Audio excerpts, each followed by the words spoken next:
السلام عليكم، ازيكم يا جماعه؟ عاملين ايه؟ ورجعنا لكم النهارده فيديو جديد على قناه جرينجلي. والنهارده هنجرب معاكم بعض المنتجات المصريه وهنوريكم الشكل الجديد لسبيروس باتس. يلا بينا في برنامج تجربة المنتجات المصرية. يلا بينا على أول راوند. منتج مصري عادي جدا، تقريبا كل الناس عارفاه، وهو راني. عاوزينكم تشجعوا المنتج المصري على قد ما تقدروا، وهو الراني. جبنا الراني بقى بطعم جديد.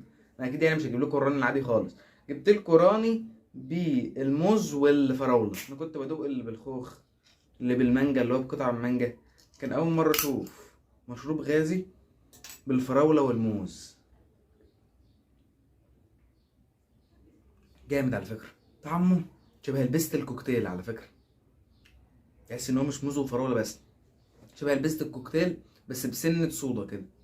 طعم الفراوله باين فيه قوي، والموز برضو جاي من بعيد كده، بس طعمه حلو. في برنامج تجربة المنتجات المصرية يلا بينا على تاني زي راوند. كولا. زي كولا ده يا جماعه اول مره اشوفه بصراحه، بس هو منتج مصري. هنحاول بقى نفتحه. قعدنا يا جماعه يجي 10 دقايق عما عرفنا نفتح فيه، كان مقفول على اخره يعني. مش قوي صودا يعني، بس هنشوف. هو ده زي كولا. يا صودا لما بتشرب قويه قويه قويه.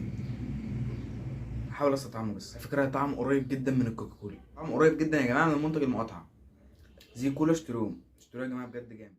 في برنامج المنتجات المصرية يلا بينا على تالت راوند. المنتج المنتظر سبيروس باتس في ازازه. الغطا عليه كده مكتوب تفاح احمر. بصراحه معموله بطريقه تحس ان انت رجعت للماضي. تفاح احمر منذ سنس 1920.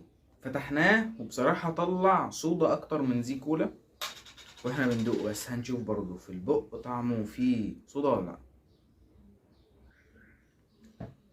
لا قوي جدا، بس انتوا بقى عارفين سبيروس باتس يعني تفاح احمر، غير كده مش هتلاقيه يعني ظابط معاك قوي.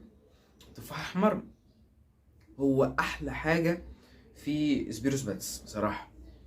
تفاح احمر هو افضل شيء في سبيروس باتس، طعمه جميل جدا جدا. هو نفس التفاح الاحمر اللي كنا بنجيبه في البيست، ولكن في صودا قويه. سبيروس باتس جميل جدا، وزي كولا جميل، وطبعا راني غني عن التعريف جميل جدا.